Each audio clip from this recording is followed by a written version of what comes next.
So my name is Atavia Branch. I'm currently sick right now. My mom thinks I have the flu, but we're just not gonna think the worst, okay?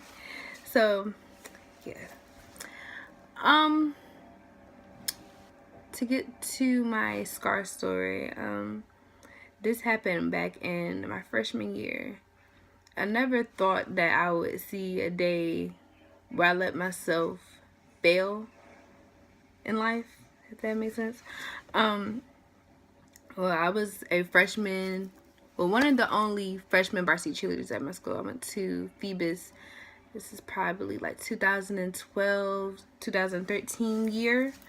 And I had well, he wasn't my boyfriend, but I had this boy that I liked. And he wasn't really doing the right things in life and in school, period. I don't know what I saw in him. I would never mess with him now. But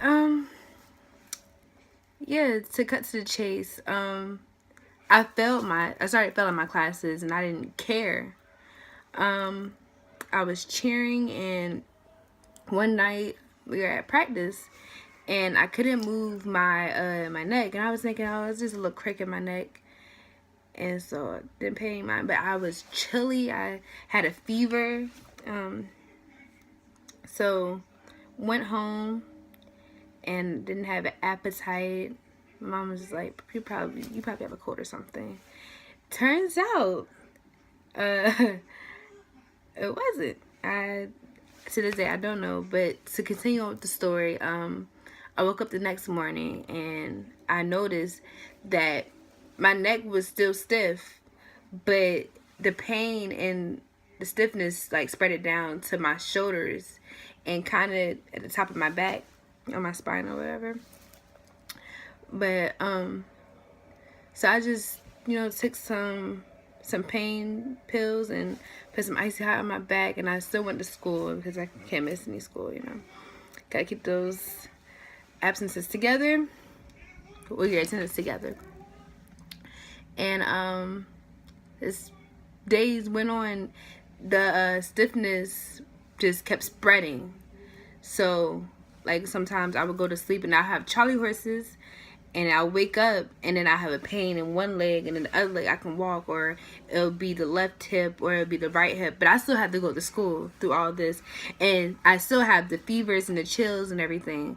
So I'm going to the doctor. I've been to the emergency room through this time period probably like 4 times, and I went through about 4 different antibiotics, and I had blood tests and a lot of blood tests, and they still didn't know what was wrong with me.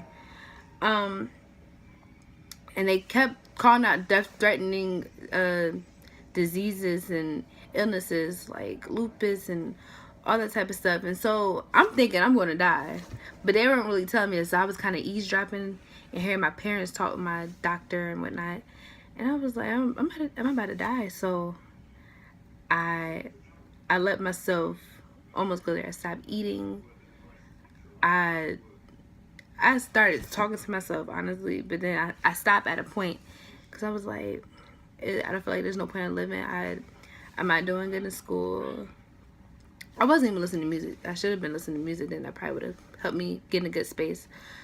I was isolating myself from my friends. I was really depressed, and the boy who I thought that cared about me, he didn't even care about me. He didn't care to ask what was wrong with me. And then one day I had to go in and take another blood test, and they found something, but they weren't sure, so they called me in the next day and they asked me to take another one. And so I let them do the results and stuff, and I had to cheer the game that night, but I was so weak. I couldn't move. I didn't eat anything still. I told you I was so depressed. And I cheered at my basketball game, and a lot of my teammates didn't even care to ask what was wrong with me, and they just thought that I was just trying to, it's getting to me now.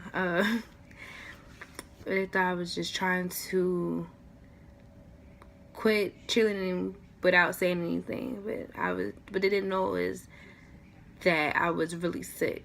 Nobody actually cared to ask. My teachers didn't ask. My teachers didn't send any word. They didn't even call home to my mother. I had doctor's notes and everything, but nobody really cared to ask what happened. But anyway, so yeah, all that stuff bothered me. I was losing weight. I probably weighed 76 pounds, and mind you, I weighed like 98 pounds before I got sick. So I lost a lot of weight, and people started noticing. Yeah, and so it really bothered me, and sorry.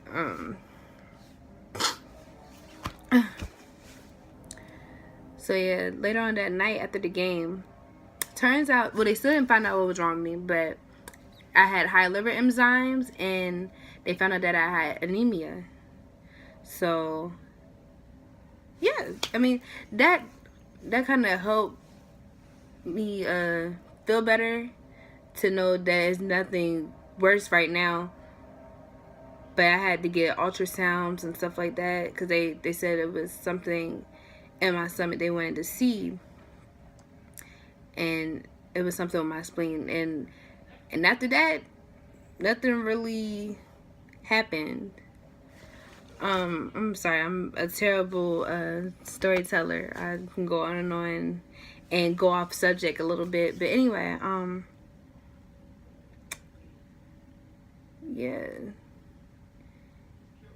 And cheerleading came around again.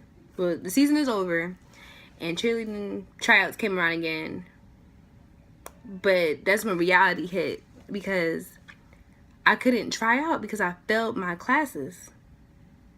So that's when I felt myself. So that story, I mean, it's basically over now. That story really, it helps me get through rough times, and or like it helps me. It's like my motivation, let's say that. Like, remember that time where you felt yourself? Well, I feel like that's God giving me another chance to do what he, to start what I finished, and yeah. And so ever since that time period, I've been getting good grades. I never let a boy affect me ever again. Yeah, that's not gonna happen. What else? And I had a graduation scare. I almost didn't graduate, but I remember what happened in 9th grade, and I was like, you did not come this far to not finish. Look where you came from, you know. So yeah, I graduated, and that was like the best day of my life. And so I remember it like it was yesterday. It was only like 2 years ago. But yeah, things are going great now. I have nothing to complain about. That is that bad. So yeah, that's the end of my story. I didn't mean for it to be this long. Yeah.